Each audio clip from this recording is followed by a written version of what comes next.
មេកាឡាបានបើកទ្វារស្វាគមន៍បុគ្គលល្បីៗជាច្រើនរូបនៅថ្ងៃទី4ខែឧសភាឆ្នាំ2026នៅសារមន្ទីរសិល្បៈ Metropolitan ក្រោមប្រធានបទ Costume Art ជាមួយនឹង Concept Dress Code ដែលមានឈ្មោះថា Fashion is Art កម្រាលព្រំឆ្នាំនេះកាន់តែមានភាពទាក់ទាញដោយសារតែវត្តមានតារា K-pop នៅក្នុងឆ្នាំនេះកើនឡើងដល់ទៅ7នាក់ដែលជាសមាជិក Blackpink និង aespa ក៏ដូចជា EJ ដែលជាម្ចាស់សំនៀងបទនៅក្នុងរឿង K-pop Demon Hunter ពិសេសគឺតារាសម្ដែងកូរ៉េដ៏មានប្រជាប្រិយភាពគឺ Ahn Hyo-suk ដែលម្នាក់ៗបានបង្ហាញខ្លួននៅក្នុងសម្លៀកបំពាក់ដែលសម្រិតសម្រាំងដ៏ប្រណិតនិងមានការគិតគូរបំផុតគ្រប់ឈុតសុទ្ធតែមានការរៀបចំឡើងនិងពេញទៅដោយអត្ថន័យផ្សេងៗគ្នាដូច្នេះកុំឲ្យខាតពេលយូរយើងទៅដឹងទាំងអស់គ្នាមុនចូលដល់ខ្លឹមសារវីដេអូទាំងស្រុងចង់ណែនាំអ្វីពិសេសមួយបើសិនជាអ្នកទាំងអស់គ្នាចង់មករបស់ Q ឬក៏ចង់ធ្វើខ្នើយបតងសោឬតុក្កតា customize ដែលអាចដាក់រូបបានអាចចូលទៅកាន់ Facebook page Omagi ដូច្នេះបើសិនជាចង់ស្វែងរកកាដូ Q ដែលមានន័យសម្រាប់ខ្លួនឯងឬក៏ជួបមនុស្សជាទីស្រឡាញ់កុំភ្លេច Omagi ណា1 Jennie ក្រុម Blackpink Jennie បានបង្ហាញខ្លួននៅក្នុងឈុតរ៉ូបវែងរចនាគ្របដណ្ដប់មួយទួលខ្លួនលម្អជាសន្លឹកពណ៌ខៀវរ៉ូបនេះត្រូវការពេលច្នៃដល់ទៅ540ម៉ោងនិង detail យ៉ាងល្អិតល្អន់ជាមួយនឹងការប៉ាក់អង្កាំចំនួន 15000 គ្រាប់បន្ថែមជាមួយនឹងគ្រឿងអលង្ការ Chanel High Jewelry ការតុបតែងមុខតិចតួចបំផុតនិងសក់បួងលើកឡើងលើយ៉ាងសាមញ្ញសាបប៉ុន្តែសម្រស់របស់ Jennie ពិតជាលេចធ្លោមិនធម្មតាទេ2 Jisoo ក្រុម Blackpink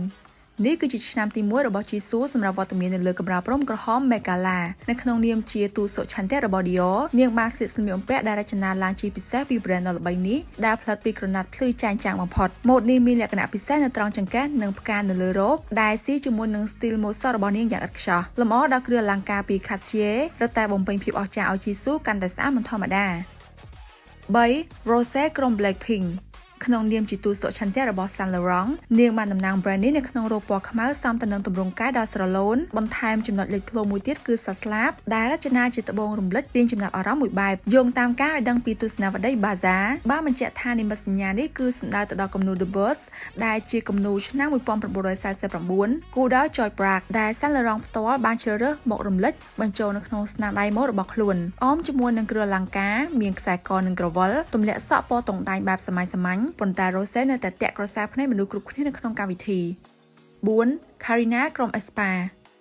វត្តមាននៅលើកម្រាលព្រំ Megala របស់មេក្រុម aespa នៅពេលនេះគឺក្នុងនាមជាទូតសុឆន្ទៈរបស់ Prada នាងស្លៀករ៉ូបសាទីនដៃតូចពណ៌សដែលមានប៉ាក់អង្កាំត្បូងនិងគ្រីស្តាលពណ៌ប្រាក់បន្ថែមជាមួយនឹងអាវធំសាទីនពណ៌ខ្មៅដ៏វែងកាន់តែបង្កើនភាពថ្លៃថ្នូរខ្ពង់ខ្ពស់ថែមមួយកម្រិតតាមការឲ្យដឹងឈុត Prada របស់ Karina គឺច្នៃឡើងដោយយល់លំនាំតាមម៉ូដកូរ៉េ Hanbok ក្រវិលពណ៌បៃតងលាយជាមួយនឹងពណ៌ស្វាយលម្អជាមួយនឹងត្បូងតុបតែងសក់រត់តែបំពេញភាពឥតខ្ចោះឲ្យ Karina សម្រាប់វត្តមានឆ្នាំដំបូងរបស់នាងនៅ Megala 5 Ning Ning ក្រុម aespa ដូចគ្នាទៅនឹង Karina ដែរ Ning Ning បានបង្ហាញវត្តមានលើកម្រាលព្រំ Megala ជាលើកដំបូងខណៈត្រូវបានតែងតាំងជាទូតសុឆន្ទៈថ្មីបំផុតរបស់ Gucci ដូច្នេះ Megala ឆ្នាំ2026ក៏ត្រូវតែមានមុខ Ning Ning ខានមិនបានដែរ Ning Ning បានស្លៀករ៉ូបពណ៌ខ្មៅដែលរចនាដោយផ្ទាល់ដោយនាយកផ្នែកច្នៃម៉ូដដ៏ល្បីមានឈ្មោះថា Demna 6 Ahn Hyo-suk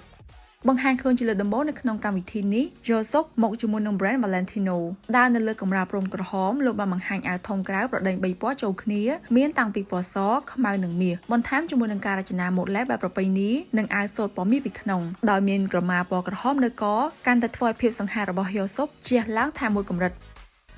7 EJ